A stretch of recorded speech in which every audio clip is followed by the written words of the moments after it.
الحمدللہ رب العالمین والعاقبۃ للمتقین والصلاة والسلام علی سید الانبیاء والمرسلین اما بعد اعوذ باللہ من الشیطان الرجیم بسم اللہ الرحمن الرحیم ولا تکونوا کالذین نسوا اللہ فانساہم انفسہم اولئک هم الفاسقون وقال اللہ تبارک وتعالی فی القرآن المجید والفرقان الحمید فاذکرونی اذکرکم واشکروا لی ولا تکفرون صدق اللہ العظیم اللہم صلی علی سیدنا و مولانا محمد معدن الجود والکرم وآلہ وصحبہ وبارک وسلم الصلاۃ والسلام علیک یا سیدی یا رسول اللہ وعلی آلک واصحابک یا حبیب اللہ۔ حمد و صلاۃ کے بعد انسان کے ساتھ جو روحانی مسائل ہوتے ہیں جو اس کے دل کی دنیا کو برباد کرتے ہیں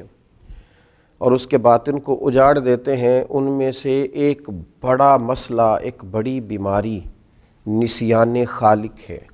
اللہ تبارک و تعالیٰ کو بھول جانا، اس کی یاد سے غافل ہو جانا۔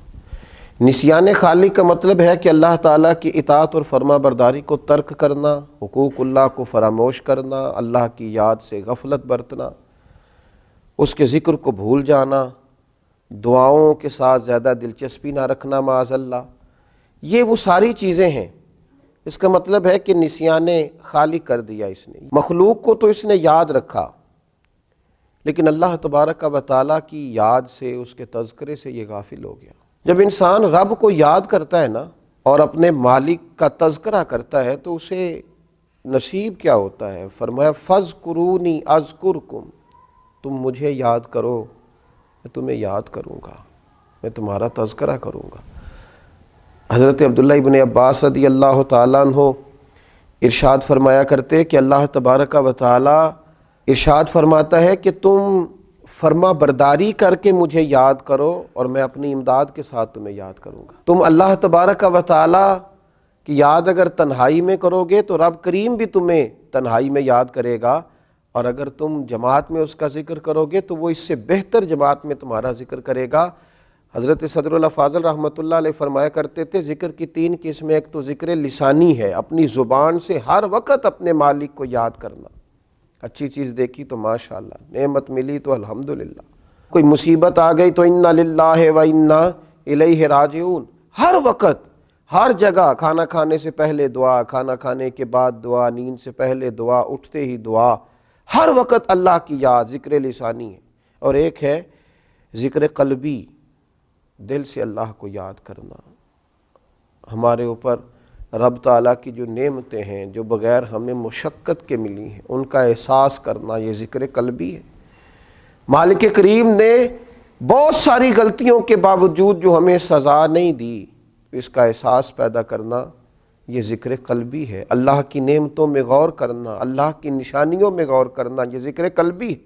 اور ذکر بالجوارح، یہ ذکر ہے کہ انسان کے اعضاء اللہ کی اطاعت میں مشغول ہوں، وہ حج کرے، وہ نماز پڑھے، وہ عبادات کرے، وہ سفر کرے، وہ دین کی خدمت کرے، تینوں طریقوں سے اپنے رب کو یاد کرے، لیکن کبھی اللہ کی یاد سے غافل نہ ہو۔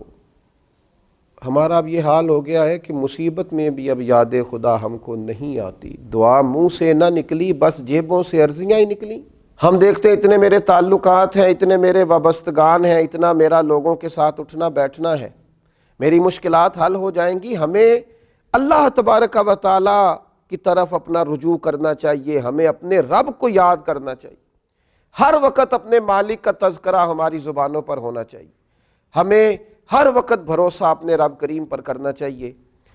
قرآن مجید میں اللہ تبارک و تعالیٰ نے ان لوگوں کا بھی تذکرہ کیا ہے جنہوں نے کھایا اللہ کا پر اللہ کو بھلا دیا، رہے رب کی زمین پر رب کو بھلا دیا، جنہوں نے معاذ اللہ اللہ کی نعمتوں کو استعمال کیا پر اللہ کو بھلا دیا۔ رب نے اولاد دی، دولت دی، جائیداد دی، عزت دی، وقار دی، سانسیں دیے، اللہ تبارک و تعالیٰ نے دنیا کی ہر نعمت سے نوازا، پر وہ اللہ کو ہی بھلا گئے، اس خالق کی یاد ہی چھوڑ گئے، اس کا تذکرہ ہی چھوڑ گئے۔ تو اللہ کریم نے فرمایا وَلَا تَكُونُوا كَالَّذِينَ نَسُوا اللَّهَ فَأَنسَاهُمْ أَنفُسَهُمْ، ان لوگوں کی طرح نہ ہو جانا جنہوں نے اللہ کو بھلا دیا، ان کی طرح نہ ہو جانا جو اللہ کو بھلا بیٹھے، فرمایا فَأَنْسَاهُمْ أَنفُسَهُمْ، پھر اللہ نے انہیں ان کا اپنا آپ بھی بھلا دیا، پھر وہ کھو گئے، غرق ہو گئے دنیا کے جھمیلوں میں، الجھ کے رہ گئے دنیا کے معاملات میں۔ فَأَنْسَاهُمْ أَنفُسَهُمْ، اللہ نے انہیں ان کا اپنا آپ بھی، وہ خدا فراموش ہوتے ہوتے خود فراموش ہو گئے، کھو گئے، لوٹ کے آنے کا راستہ ہی نہ ملا۔ اتنے دنیا کے اندر مست ہوئے کہ الہاکم التکاثر حتی زرتم المقابر، اتنے غافل ہوئے دنیا تلاش کرتے کرتے کہ قبروں کا منہ دیکھ لیا۔ ان لوگوں کی طرح نہ ہو جانا جنہوں نے اللہ کو بھلا دیا، پھر اللہ نے انہیں ان کا اپنا آپ بھی بھلا دیا۔ اولئک هم الفاسقون، رب فرماتا ہے یہی تو لوگ ہیں جو نافرمان ہیں، یہی تو فاسق ہیں۔ نیکی ہم پر کوئی دوست کر دے، اس کے شکریہ ادا نہ کریں، بگڑ جاتا ہے۔ ماں باپ کئی جگہوں پہ اپنا احسان بتلا کے کہتے ہیں کہ تو میری فرما برداری کیوں نہیں کرتا، اساتذہ اپنے حقوق کی بات کرتے ہیں، ہمارے بڑے اپنے حقوق کا تذکرہ کرتے ہیں۔ سب سے بڑا احسان کرنے والے تو اللہ رسول ہیں، لیکن ہم نے رب رسول کو ہی بھلا دیا۔ مہینوں بیت جاتے ہیں عبادت کیے ہوئے، معاذ اللہ، مہینوں بیت جاتے ہیں تلاوت کیے ہوئے، اس کی بارگاہ میں ہاتھ نہیں اٹھائے دعا کے لیے، استغفار نہیں کیا۔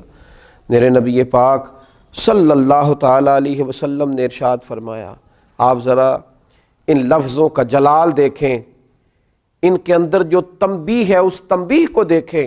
امام طبرانی لکھتے ہیں کہ رسول پاک صلی اللہ تعالیٰ علیہ وسلم نے ارشاد فرمایا کہ اللہ تبارک و تعالیٰ ارشاد فرماتا ہے، ابن آدم بے شک جب تو مجھے یاد کرتا ہے تو تو میرا شکر ادا کرتا ہے، اور جب تو مجھے بھول جاتا ہے تو پھر تو میرا انکار کرتا ہے، پھر تو انکار کرتا ہے اپنے رب کا جب تو بھول جاتا ہے۔ ایسا نہ کرنا، کبھی بھی اپنے مالک کو نہ بھلانا۔ جو دم غافل سو دم کافر، سانو تے مرشد ایہو پڑھایا، اس کی یاد سے اقترب للناس حسابہم وہم فی غفلۃ معرضون۔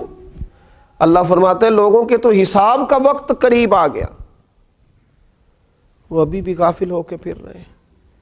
نسیان خالق کبھی نہ کریں، اپنے رب کو کبھی نہ بھولیں، اس کی یاد ہو، اس کا تذکرہ ہو، اس کا نام لیا جائے، اس کے لیے تسبیح پڑھی جائے، اس کی بارگاہ میں سجدے کیے جائیں، اپنے مالک کی بارگاہ میں بار بار پیش ہو کے کہا جائے تو ہی ہمارا رب ہے، تو ہی ہمارا مالک ہے، تو ہی ہمیں معاف کرنے والا ہے، تو ہی درگزر کرنے والا ہے۔ اس کی بارگاہ سے عافیت کا سوال کیا جائے۔ اللہ میرے نبی کریم علیہ السلام کی ساری امت کو اپنی یاد کی توفیق دے، اور اللہ تعالی ہم سب کو غفلت سے محفوظ کرے۔ آخر دعوانا ان الحمدللہ رب